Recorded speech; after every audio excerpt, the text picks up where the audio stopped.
बात करेंगे आज सूर्य षष्ठी व्रत के बारे में। आज सूर्य षष्ठी का व्रत किया जाएगा। इसे लोलार्क षष्ठी के नाम से भी जाना जाता है। ये पर्व भगवान सूर्यदेव की आराधना से संबंध रखता है। आज से 16 दिनों तक काशी के लोलार्क कुंड में स्नान करने का महत्व बताया गया है। आज के दिन संतान की प्राप्ति के लिए या संतान की खुशी के लिए सूर्य भगवान के निमित्त व्रत किया जाता है। उनकी पूजा की जाती है और उनके मंत्रों का जाप किया जाता है। इस दिन जो व्यक्ति भक्ति भाव और विधिवत तरीके से सूर्य भगवान की आराधना करता है, उन्हें अच्छी संतान और संतान की खुशहाली के लिए, संतान की खुशहाली के साथ ही आरोग्य और धन की प्राप्ति भी होती है। इसके अलावा परिवार में किसी प्रकार की परेशानी नहीं आती और परिवार के लोगों की सुख समृद्धि बनी रहती है। आज के दिन दैनिक कार्यों से निवृत्त होकर किसी साफ नदी या तालाब में स्नान करना चाहिए। अगर आप किसी कारणवश नदी या तालाब में स्नान न कर पाएँ तो घर पर ही स्नान कर लीजिए। स्नान करने के पश्चात सूर्यदेव को प्रणाम करते हुए उन्हें दूर्वा, चंदन आदि मिले हुए जल से अर्घ्य दीजिए। फिर सूर्यदेव के निमित्त शुद्ध घी का दीपक जलाइए और कपूर, धूप, लाल पुष्प आदि से भगवान सूर्य का पूजन कीजिए। साथ ही सूर्यदेव के मंत्र का यथाशक्ति जप करिए। सूर्यदेव का मंत्र है ओम घृणे सूर्याय नमः। ऐसा करने से आपको मनचाहे फलों की प्राप्ति होगी। इस प्रकार पूजा और मंत्र जप आदि के बाद अपने सामर्थ्य के अनुसार जरूरतमंदों और ब्राह्मणों को कुछ दान अवश्य दीजिए। इस प्रकार सूर्य षष्ठी व्रत की पूजा पूर्ण होती है। तो ये थी चर्चा सूर्य षष्ठी यानी लोलार्क षष्ठी व्रत की। और अब बात करते हैं आज सूर्य षष्ठी के दिन किए जाने वाले विशेष उपायों की। अगर आप अपने संतान की तरक्की और उसके भाग्य में वृद्धि करना चाहते हैं तो आज आपको घर में सूर्य यंत्र की स्थापना करनी चाहिए। यंत्र की फोटो हम आपको टीवी स्क्रीन पर दिखा रहे हैं। आप चाहें तो ठीक ऐसा यंत्र तांबे के धातु पर बनाकर घर में स्थापित कर सकते हैं। और अगर ये आपके लिए संभव नहीं है तो आप सफ़ेद सादे कोरे कागज़ पर लाल पेन से इस यंत्र को स्वयं बनाकर उसकी धूप, दीप, गंध आदि से पूजा करके अपने घर में स्थापित कर सकते हैं। आज के दिन ऐसा करने के लिए आपकी संतान की तरक्की होगी और आपके भाग्य में वृद्धि होगी।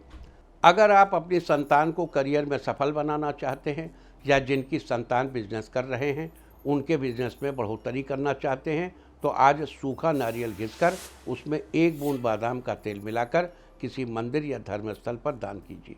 आज के दिन ऐसा करने से आपकी संतान को करियर में सफलता मिलेगी और आपके बिजनेस में बढ़ोतरी होगी। अगर आप अपनी संतान को सभी कार्यों में अव्वल रखना चाहते हैं तो साथ ही संतान पाने की इच्छा रखते हैं तो आज स्नान आदि के बाद सूर्यदेव के तंत्रोक्त मंत्र का जप कीजिए।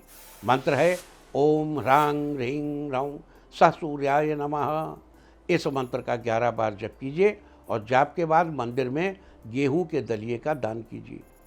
आज के दिन ऐसा करने से आपकी संतान हमेशा अव्वल रहेगी और अगर आप संतान पाने की इच्छा रखते हैं तो आपको जल्दी ही संतान की प्राप्ति होगी। अगर आप अपनी संतान के आयु में वृद्धि और भविष्य में स्वास्थ्य अच्छा बनाए रखना चाहते हैं तो आज आप किसी गाय को अपने हाथों से पानी पिलाएं और अपने दाहिने हाथ से गाय का माथा छूकर अपने माथे पर लगाएं।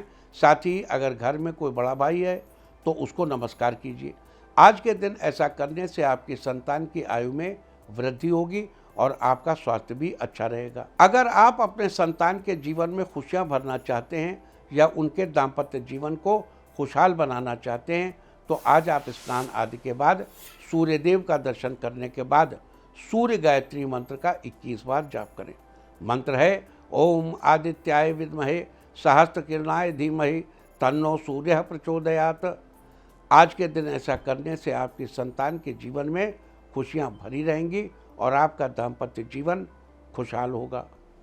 अगर आप अपनी संतान की ज़िंदगी में सुख भर देना चाहते हैं तो आज आप स्नान आदि के बाद साफ सुथरे कपड़े पहनकर सूर्यदेव के इस मंत्र का 51 बार जप कीजिए। मंत्र है ओम घृणे सूर्याय नमः। इस प्रकार 51 बार सूर्यदेव के मंत्र का जप करने के बाद गौ माता को कुछ मीठा खिलाइए। आज के दिन ऐसा करने से आपकी संतान के जीवन में सुख बना रहेगा और उसे सुखी देखकर आप भी सुखी रहेंगे। अगर आप अपनी संतान की मनचाही इच्छाओं को पूरा करना चाहते हैं तो आज आप अपने सामने एक कटोरी गेहूं रखकर बैठिए और साथ में एक साफ कपड़ा बिछा कर बैठिए। अब उस कटोरी में से एक चुटकी गेहूं निकालिए और ये मंत्र पढ़िए, ओम ह्रांग ह्रीं ह्रौं स सूर्याय नमः, ओम ह्रांग ह्रीं नौं स सूर्याय नमः।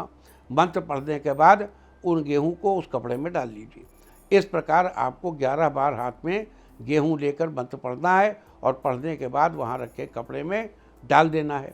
इस तरह जब 11 बार हो जाए तो कपड़े में रखे गेहूं को किसी मंदिर में दान कर दीजिए और कटोरी में बचे गेहूं को अपने घर में इस्तेमाल कर लीजिए।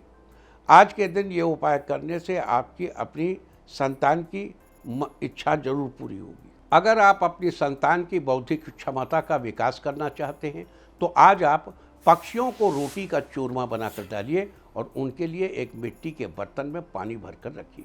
साथ ही सूर्यदेव के सामने दोनों हाथ जोड़कर प्रणाम कीजिए। यहाँ एक बात का ध्यान रखिए कि रोटी का चूरमा पक्षियों को डालना है, कबूतरों को नहीं।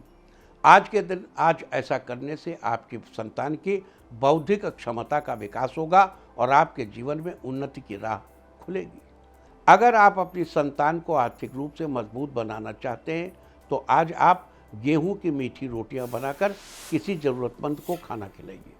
साथ ही 11 बार गायत्री मंत्र का जाप कीजिए।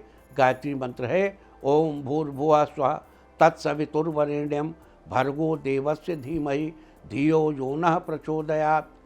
आज के दिन ऐसा करने से आपकी संतान को आर्थिक रूप से गति मिलेगी और आपके घर परिवार का भी विकास होगा।